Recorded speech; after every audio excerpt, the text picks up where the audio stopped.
12-story U.S. Bank Tower. The tallest building west of the Mississippi was designed to be occupied for more than 100 years. It was also built to survive the big one, an earthquake measuring at least 7.5 on the Richter scale. But how long will it stand without human maintenance? We shall see.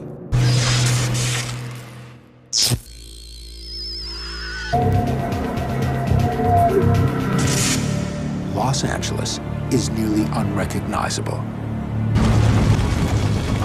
Downtown, the U.S. Bank Tower burns from the inside out. Our nation must condemn racism, bigotry, and white supremacy. These sinister ideologies must be defeated. Hate has no place in America. Hatred warps the mind, ravages the heart, and devours the soul.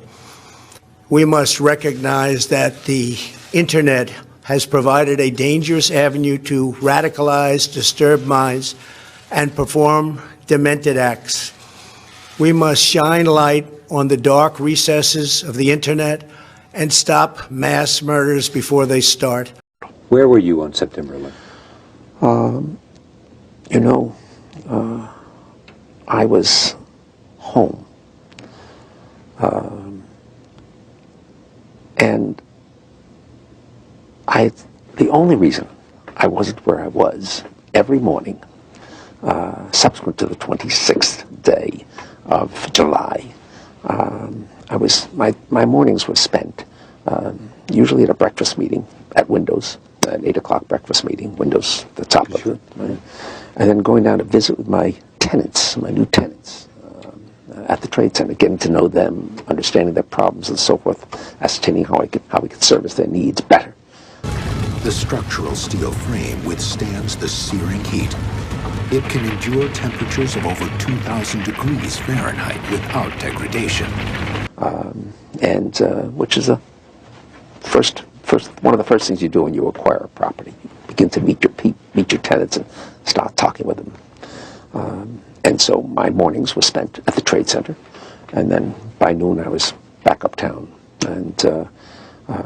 And so that particular morning, because I have light-colored hair and fair skin, and I'm an annuity to the dermatologist, my wife, God bless her, had made an appointment for me at the doctor.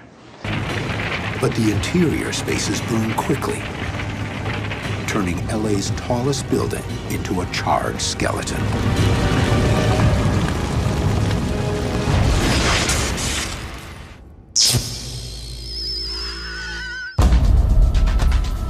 It's 50 years into a life after people. Now 200 years overdue, the big one, an earthquake measuring 8.0, hits Los Angeles. And I remember dressing to go to the doctor. I'm finally saying to my wife, I said, sweetheart, I've got so much to do downtown. I got to cancel this. I've got to go downtown. And she said, you're not going to cancel this appointment. You're going to the dermatologist. And, having been married now to the same woman for 46 years, you get this sense of determination on occasion, their voices. And I said, okay, yes, dear, I'll go.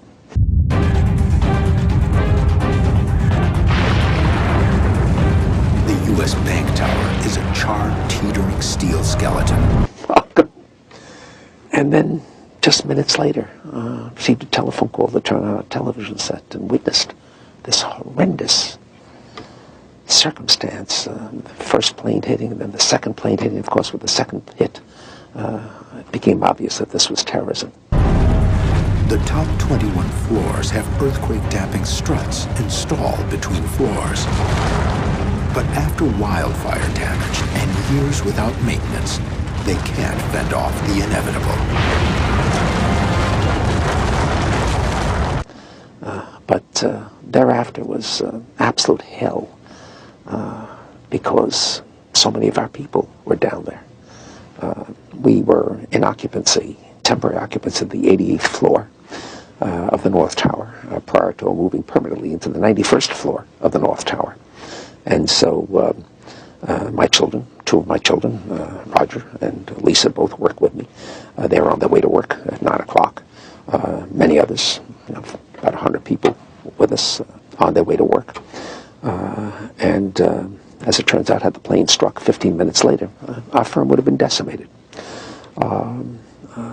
As it is, we lost 4 of our people, 2 of whom I had hired just a few weeks prior to that.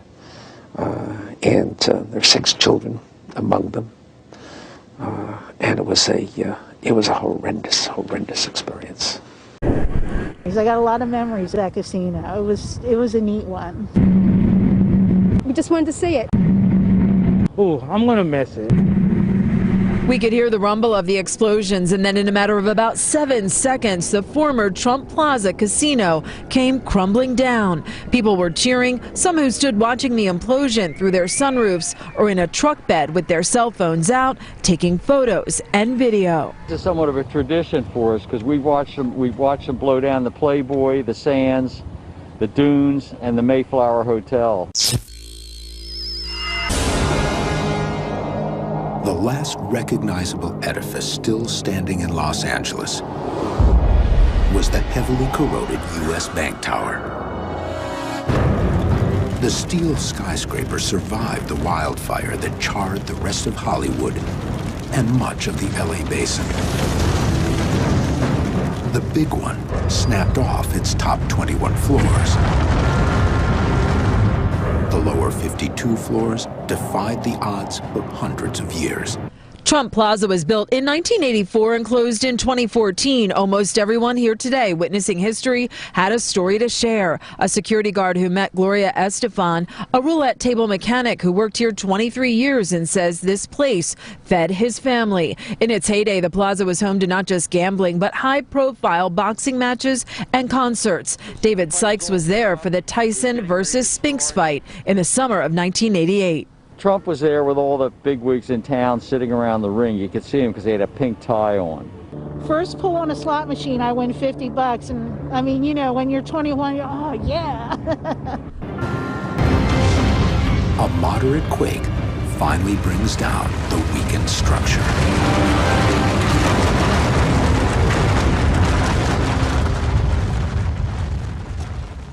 The land's owner, developer, and billionaire Carl Icahn has yet to say what will happen here at this now wide open piece of prime oceanfront real estate.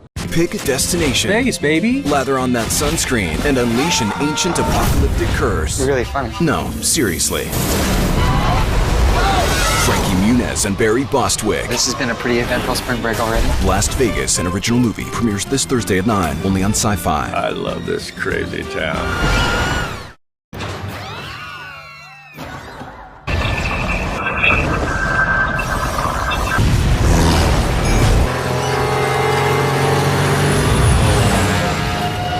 Are we hot? The view.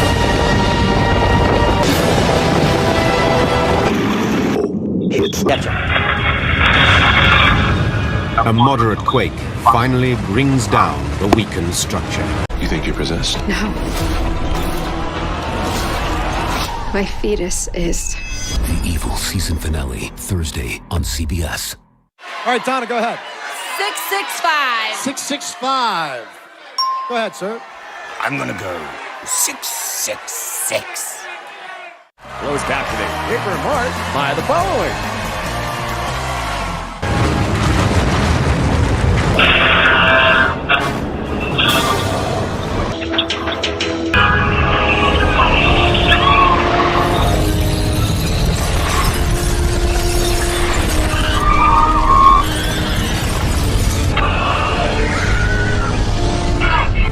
All units to the Liberty Building. All units to the Liberty Building. Major problem developing here. Code 3. All units downtown now. The world of medicine has seen its share of miracle cures, from the polio vaccine to heart transplants, but all past achievements may pale in comparison to the work of Dr. Alice Crippen. Thank you so much for joining us this morning. Not at all. So, Dr. Crippen, give it to me in a nutshell. Well, the premise is quite simple. Take something designed by nature and reprogram it to make it work for the body rather than against it. You're talking about a virus? Indeed, yes, in this case the measles virus, which has been engineered at a genetic level to be helpful rather than harmful. And I find the best way to describe it is if you can imagine your body as a highway and you picture the virus as a very fast car being driven by a very bad man, imagine the damage that car could cause. But then if you replace that man with a cop, the picture changes, and that's essentially what we've done.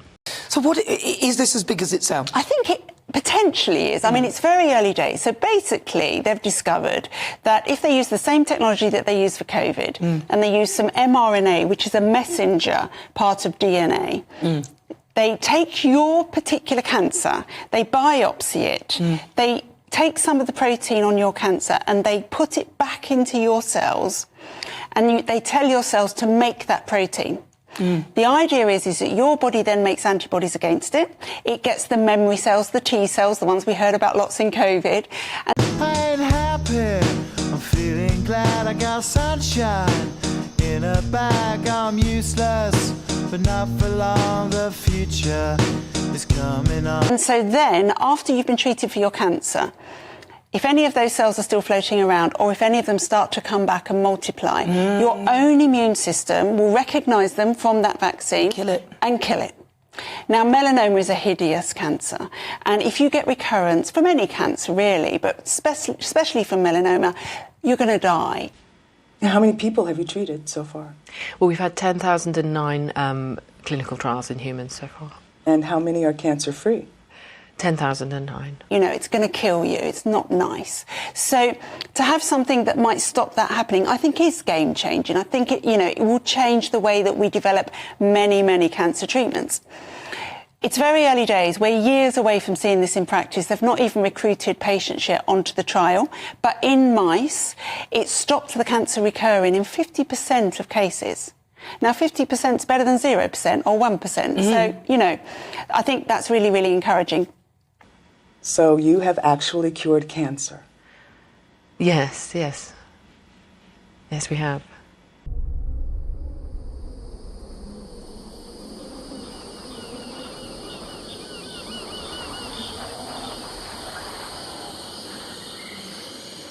I think there are a couple of things that we're going to need to know as time goes forward. I want to know that the mRNA technology is completely safe. And I think that we need some more long-term data, which will obviously come with these studies, to know that interfering with the DNA and RNA in our cells is actually potentially But we did it with COVID. We did, and there are oncologists now calling for it to be stopped.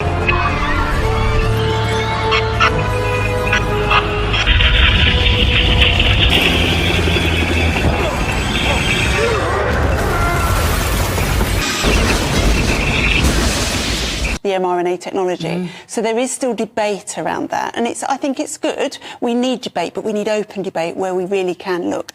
The other thing is going to be cost, Nana. So we're looking with this particular vaccine at £400,000 per patient. But surely the treatment of somebody who has melanoma and all the things that go with it is far more expensive than that, and then the cancer can return, so then you're going to be paying again. Yeah, so this isn't going to stop the cancer in the first place. But this is after. But once you've had it, then you can use this technology to stop it. Yeah. So you'll still have to have all the treatments to get rid of it initially. You will. Okay. And then this will hopefully stop recurrence, because otherwise you'd have to inject everybody in case they ever got it, and you wouldn't have any sample proteins. Well, you wouldn't have initial DNA from. You'd need to do it. So you've got to have the cancer to start with. First, we must do a better job of identifying and acting on early warning signs. I am directing the Department of Justice to work in partnership with local, state, and federal agencies, as well as social media companies, to develop tools that can detect mass shooters before they strike. Third, we must reform our mental health laws to better identify mentally disturbed individuals who may commit acts of violence, and make sure those people not only get treatment, but when necessary, involuntary confinement. It's not possible. Know what you need? You need a Brazilian plastic surgeon. I've got one that can see. Were you listening to me, Neo? Or were you looking at the woman in the red dress? I was. Look again. I wrote unto you in an epistle not to company with fornicators, yet not altogether with the fornicators of this world, or with the covetous, or extortioners, or with idolaters, for then must ye needs go out of the world. But now I have written unto you not to keep company if any man that is called a brother be a fornicator, or covetous, or an idolater, or a railer, or a drunkard, or an extortioner. With such an one, know not to eat. For what have I to do to judge them also that are without? Do not ye judge them that are within? But them that are without God judgeth. Therefore put away from among yourselves that wicked person. The gains have been substantial, both for ourselves and for you, the human power elite. You have given us entree to the resources we need in our ongoing quest for multidimensional expansion. You still don't get it, do you, boys? There ain't no countries anymore. No more good guys. They're running the whole show. They own everything. He's a tall, Caucasian male. Doesn't appear armed, wearing sunglasses. I have come here to chew bubblegum and kick ass. And I'm all out of bubblegum.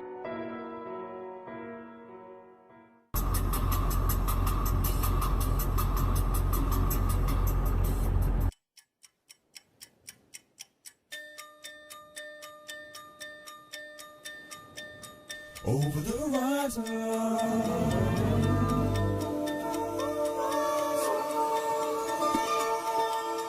Over the horizon.